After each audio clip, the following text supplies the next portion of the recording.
Thinking back on that first lesson, and I can't keep a smile from splitting my face.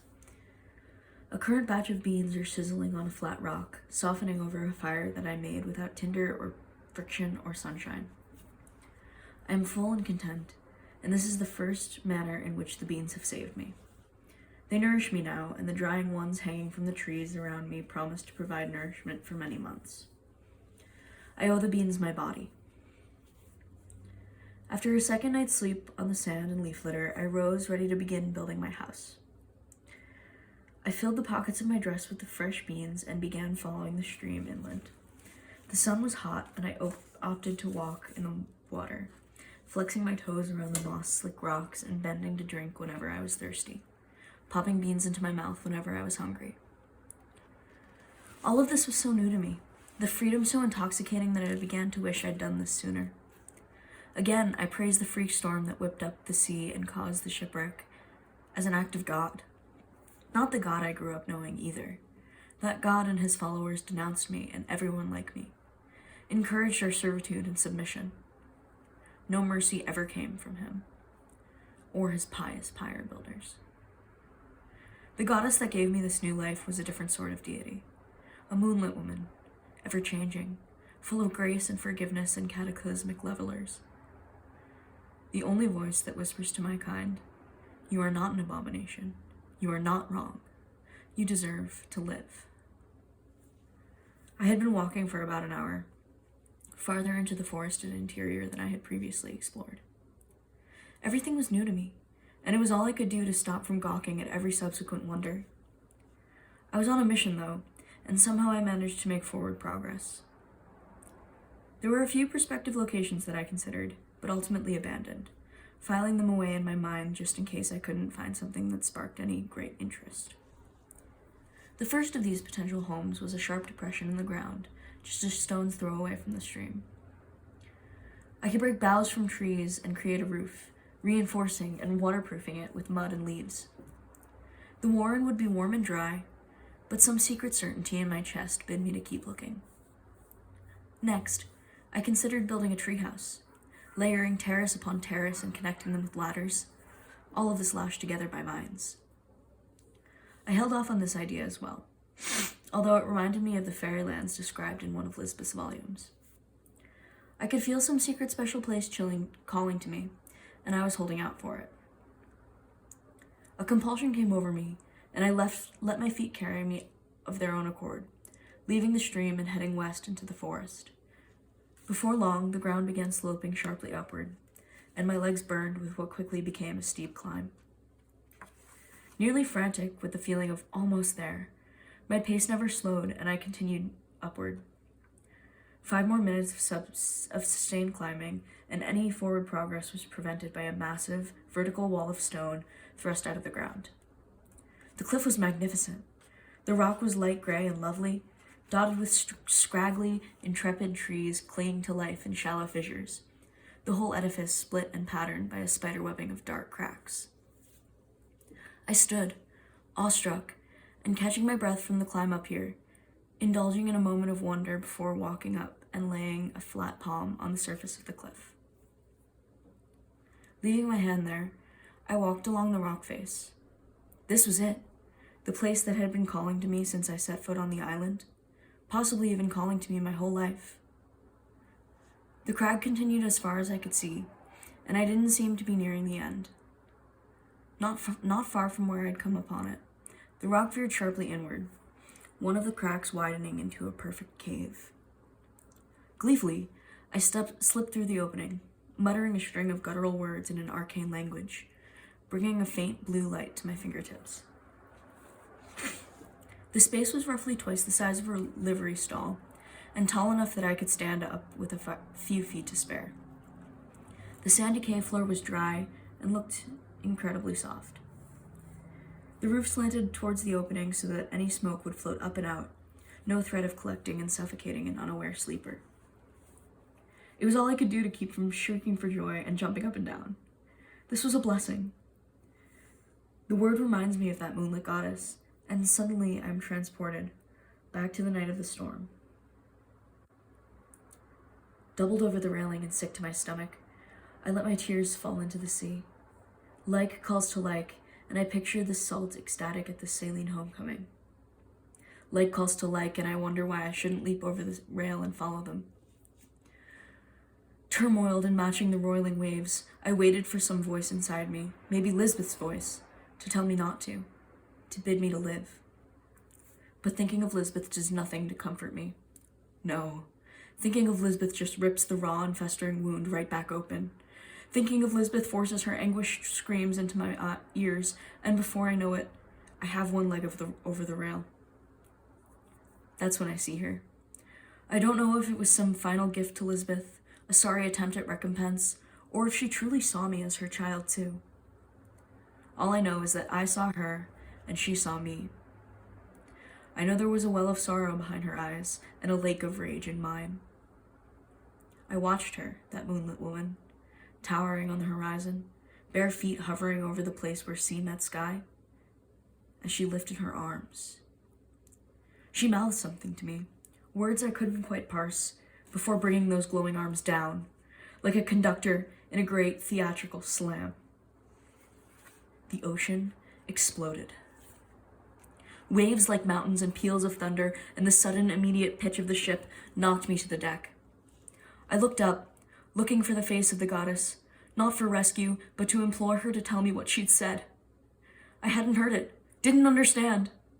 Clinging to the railing for my life, and I was wailing for direction, begging to know why. Why she had allowed any of this. Why I had everything taken from me. Why she had let Lisbeth die. I was still screaming this as men began pouring out from below decks, desperate to get a handle on the ship and keep from capsizing. The sight of them stokes my rage, coaxes the fear and hate-fueled panic into a true blaze.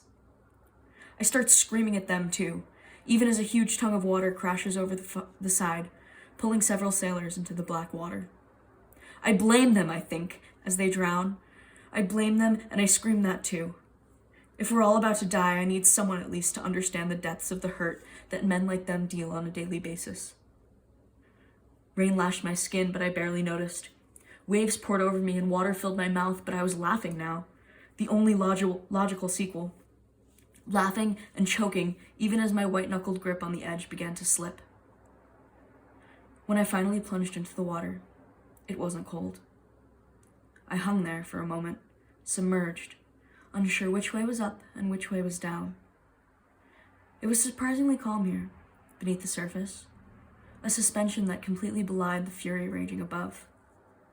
I opened my eyes and looked at my hands, my splayed fingers rendered ghostly by the water and the refracted moonlight. My own heartbeat pounded in my ears, amplified by the ocean. Floating in the warm, salty water, and I was cradled within the womb of the world. It was more than animal instinct that made me kick upwards, furiously propelling myself to the surface. Lungs straining now, burning in my chest as I shot upward, towards rebirth. I broke the surface, and the ship, or any remnant of its crew, were nowhere in sight. I heaved lungsfuls of air, choking it down. Started swimming. The words of my savior still puzzle me, and not a day has gone by since I was deposited on this beach that I don't think of them. Wonder what she could have possibly said. I'm grateful for my second chance nonetheless, and I heralded her as my new mother, even if it was the ocean that birthed me in this second time. I only took 3 trips to move all my makeshift supplies from the clearing that I had made my base of operations to my new home in the cave. By the end of the 3rd trip, I could see the pink blush of sunset begin to dye the clouds in the western sky, and I decided to turn in for the night. Safe, full, and grateful for the life I was living, I nestled into the sand and fell into a dreamless sleep. When I wake, there is a fervor in me. I begin the day as a scavenger, mimicking the gait and scurry of several small animals. I collect sturdy sticks, down tree boughs, clean white bones, and circular stones from the forest floor. I flap my arms in the image of a magpie, and even indulge in a hearty squawk as I pick along the beach for shells that would become cups or blades or shovels. What few remnants of the ship I do find are left exactly where they lay. I do not want them. I arrange my haul in a semicircle on the cave floor and set to sorting. Everything starting with a knife. Everything neatly separated into piles. I begin making tools, starting with a knife. I take a sharp and calcified length of shell and lash it to a short and sturdy stick, winding the dried but pliable vine around and around to make a secure joining. I set aside this finished piece, unerringly proud of it. Next to my lovely new knife, I set 3 perfect shells that need no alteration and that I hope to use as scrapers when I begin work on my winter clothes. I set about weaving. Next, spending several frustrating hours trying to figure out how to get the wide estuarial reeds to hold a dome shape. Eventually, the trial and error proved fruitful, and I had 2 wonderful baskets to show for it. Gathering what will fit into these baskets and neatly stacking the things that won't against the wall, I glance at my fire corner and willed a blaze to flutter to life there. The flames oblige me, and a warm flickering lights the interior of the cave. Fire was not always a weapon of the suppressors, and, despite the knot that always appeared in my stomach at the sight of it, I refused to let them take this from me as well. Fire was a tool, and like any member of its ilk, could be misused. For me now it was life, and I tried to focus on that. I fished some tubers from my new basket and set them to roasting. A finding day and a making day all in one. And, almost, potatoes for dinner. It was truly an excellent day. The one that followed would prove to be just as fruitful, and brings me back to the beans and the second way in which they saved my life. If I wanted to continue relying on the beans as a food source, I would need more of them. I think farming might be intrinsic to humans, sort of like honey making with bees. It felt that way in any case, as I cleared the leaf litter from a flat plot of land closer to the stream. Using a hoe crafted from a stick with a rock wedged in a fork at the end, I tilled the soil, churning up its dark, wet mass and then cutting straight rows into it. Knees blackened with the dirt, I crawled along the rows on all fours, pressing a pair of beans, always in pairs, this is very important, into the earth every foot or so. This complete and my crop firmly buried, I begin the second half of this task. Hoe in hand once again, I begin carving other channels in between the rows I had dug. These were wider, and I connected them above and below the rows of infant beans. Then, I dug 2 more, long, slightly winding ruts back to the edge of the stream, and here again, looking at a bizarre and empty map laid out before me. It cast a wonderful, lovely pattern, but, like I said, it was empty. My eyes fluttered shut, and my arms fell into place at my sides, held out from my body and tensed against the thrumming, anticipatory air. For one last tether and a third and final source, I flexed my bare toes, letting them burrow into the springy loam. Inhale, 8 count. Exhale, 8 count. 8, 7, 6, 5, 4, 3, 2, 1. My hands lift above my head, antithesis to the motion of the goddess at sea. They reach their apex, and I sense, rather than see, the river water flow perpendicular to its usual course, sluicing through the irrigation trenches I had dug, filling up the eager innards of my labyrinth before rushing and tumbling back to the riverbed and continuing their headlong flight to the sea. Surveying my work, I grin at the gurgle of water between the bean rows. Barely even swaying on my feet and blinking 0 spots from my vision, I think back to that first lesson with the bucket, marveling at how far I've come, how impossible and inexplicable that simple task had seemed. Empty the bucket. Lisbeth replied to my question with the same flat statement, unerringly simple and devoid of any information. I knew what she meant, of course, and had been waiting for this for months, actually. I just thought that when the time came for the most important moment of my life, the lesson would be an actual lesson, not whatever this was. It wasn't like Lisbeth had just shoved a pen and paper under my nose and demanded I write her a sonnet right off the bat. I was at a total loss. But something in Lisbeth's tone and some dancing flicker in her eyes told me that perhaps this was a skill that couldn't be taught the same way letters could be. That perhaps I did indeed know what to do. I took a few deep breaths to calm myself and tried to think of where to start. I had never seen Lisbeth actually perform magic and genuinely had no idea where to begin. But Lisbeth thought I could do it, whatever it is, and I trusted her as a teacher. On that faith, I concentrated on the water in the bucket, focusing with all of my might on an image in my mind, picturing water flowing against gravity, climbing up the walls of the pail and spilling over onto the table. A muscle feathered in my jaw, and my left eye began a persistent and distracting twitch.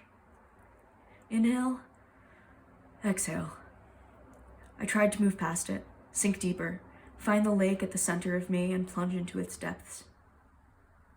Getting there felt like trudging through huge powdery snowdrifts. Snow. More water. With that, I broke through, finding myself thigh-deep in the lake that I always knew was there, but had never been able to reach. Standing in the still water, I reached out, every fiber of my mind, willing the contents of the bucket to move, needing it to. It was then that a slight ripple played across the surface of the water in the bucket. I watched it bloom in the center, and as the circles played out from this epicenter, I swear I could feel them as shivers across my own skin, pricking over the dome of my skull. I redoubled my efforts, somehow pouring more of my resolve into the task, a secret store of the stuff that I had no idea I even had. I strained, and the water fought to break the hold of logic and gravity alike. I felt Lisbeth's gnarled fingers laid on my back, and felt her breath rustle my hair as she whispered a word into my ear. Vivaresca. I convulsed with hearing it, and, still trembling, concentrated all my force of will into the words before repeating those 4 charged syllables. Vivaresca. The water shot up like the geysers in Lisbeth's books, foaming and frothing with the force of its expulsion. It soaked both of us as it splashed down, and, faces dripping, the two of us jumped up and down, rendered giddy schoolgirls with the success. Lisbeth embraced me, and I crowed for joy, thanking her profusely before asking her what language the word was from, peppering her with questions about Vivaresca. She warned me then that I must never speak the ancient language to anyone but another witch, and then only if I trusted them to my very core. Of course I swore to keep this vow. Lisbeth asked me how I found the water, and I explained the lake to vigorous nods and enthusiastic comments from her. We focused on water for the rest of the day, and, after weaving liquid ribbons through the air, freezing and thawing pots of water, and sculpting lovely, shifting animals through which the sunlight glinted and glittered, I was well and truly exhausted, not to mention famished. We ate then, and I scarfed down spoonful after spoonful of soup. When I rose to leave, I felt entirely equipped to face my family. Cold hell, I could face anybody. I was a witch. Lisbeth drew me close to her, squeezing me in the tightest embrace we had ever shared. Tears pricked into being behind my eyes, and I mumbled thank yous and I love yous in spades, choking the words out directly into her shoulder. Her frail arms finally released me. It still felt far too soon, and I left her cottage, tracing the familiar route down the hill and home to the tannery. The lesson had come at just the right time, and of course Lisbeth knew this, must have been aware of the abject horror I would face upon returning home. Of course, I knew it too, the knowledge of the fight to come being the very thing that drove me to the roof at Lisbeth's house in the first place. My family was seated around the table, and they were joined by Thomas Mandray. My high spirits sank faster than a stone in deep water. Thomas had been fruitlessly attempting to court me for months, years honestly, but I originally mistook his clinginess for genuine fondness, and would have once considered him a friend. Lately, though, I had wised up to his ulterior motives and recognized his behavior for what it was. His gifts of flowers and food and baubles that were getting increasingly difficult to politely refuse, his insistence on walking me to and from church, and, most distressing, his recent attempts to get me alone in hidden places. The fact that he was at my house was not a good sign. "You're back late," my mother quips at me. "Wasn't it so kind of Thomas to come celebrate your birthday?" No one in the room could miss the demands hidden between her words. So this was how it was going to be then. Outnumbered and forced to comply with whatever this ugly trio had in store for me. Ambushed at my own hearth. No, I had just left my hearth. As I sat down and exchanged false platitudes with the cast at this table, I decided that Lisbeth was my only family. I denounced these people, even as I affixed a saccharine smile to my face. Everyone here was a betrayer, and they were all using me.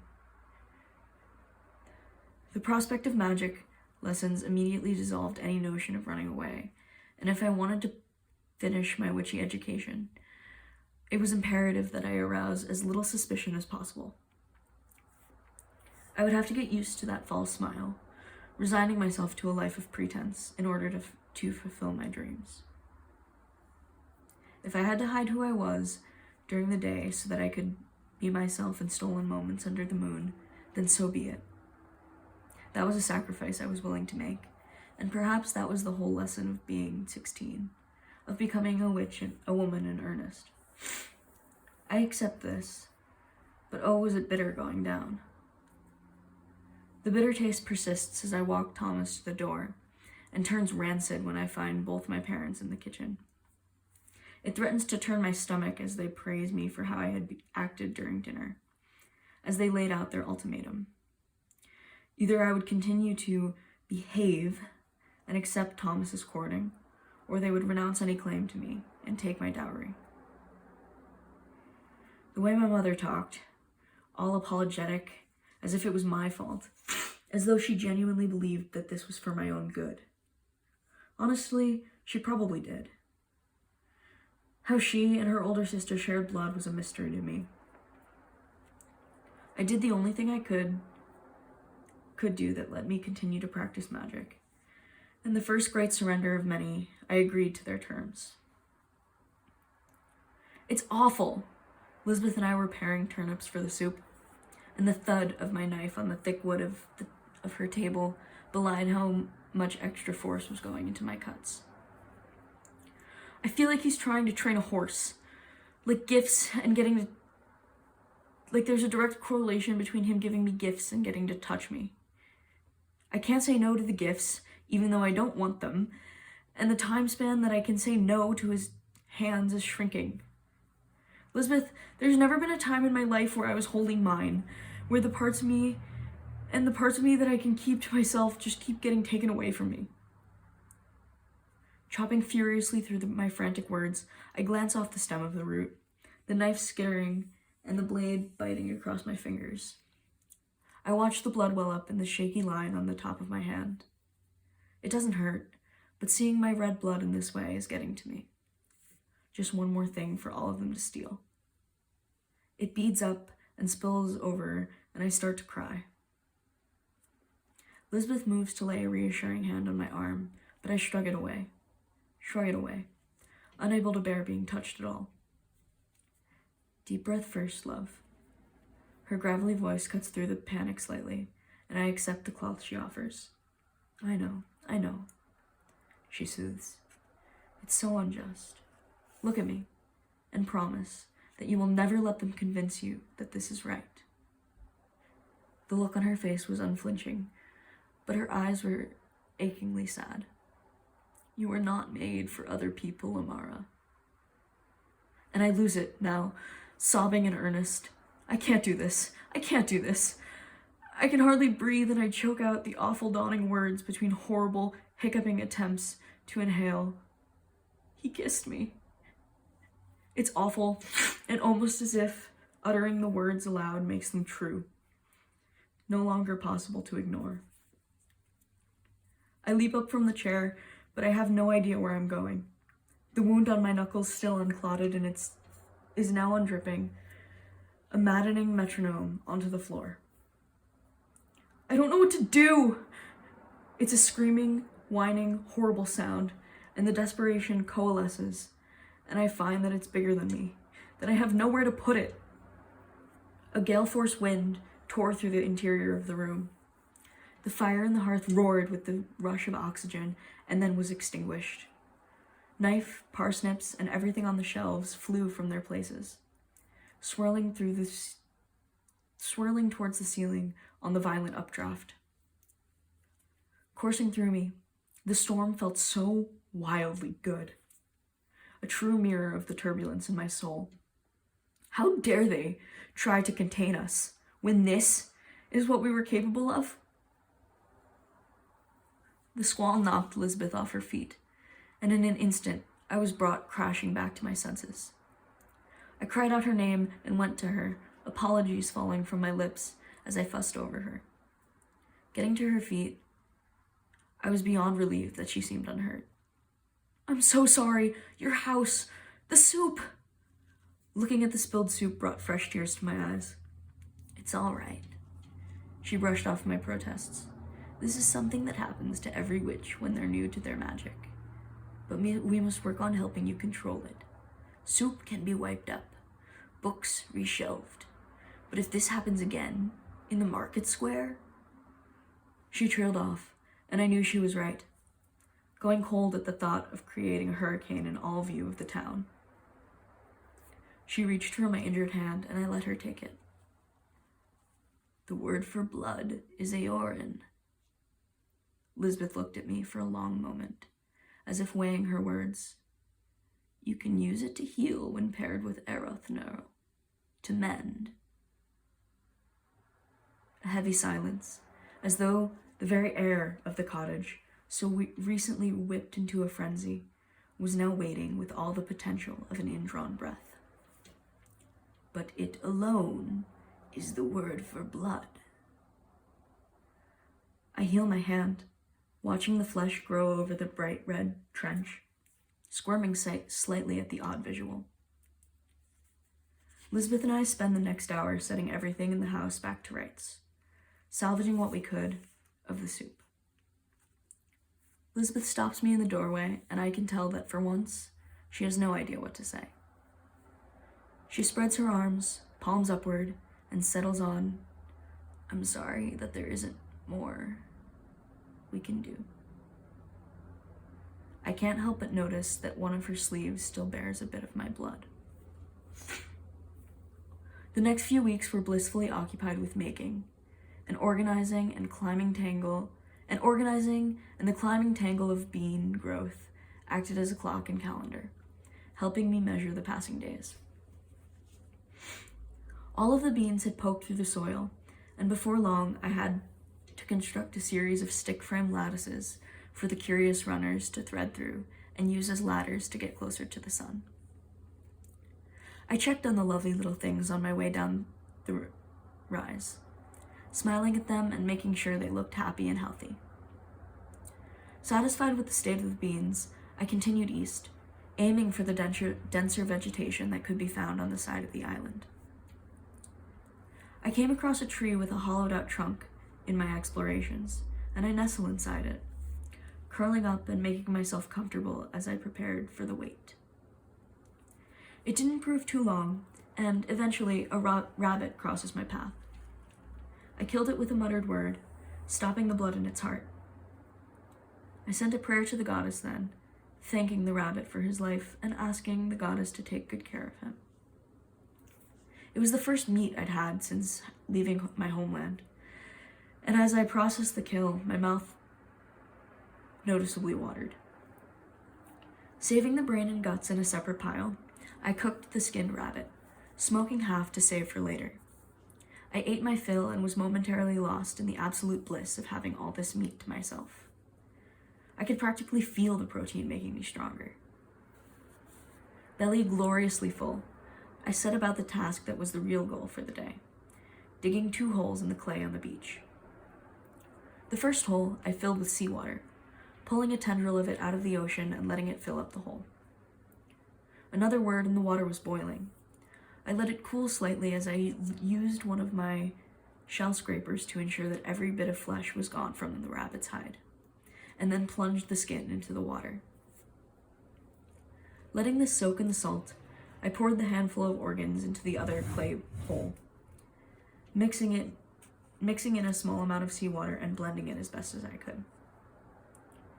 Trying to give the whole hide as much time in the salt bath as possible, I cast about the beach, collecting driftwood and affixing it together with some of the rabbit sinew, making a frame, to stretch out and dry the hide after tanning. When the skin was done soaking in the salt water, I moved it to the second hole, kneading the tanning solution into the hide with my hands. Once satisfied with this, I made another magic arm of water to wash the gristle from the hair and stretched the pelt on the frame, carrying it back to a sunny place near my cave for it to dry. Tanning hide again just reminded me of my old life, my parents, and the acidic smells of our home above the tannery. It had become increasingly difficult to keep the bad memories at bay, and nothing I could possibly do to occupy myself could stop them from assailing me now.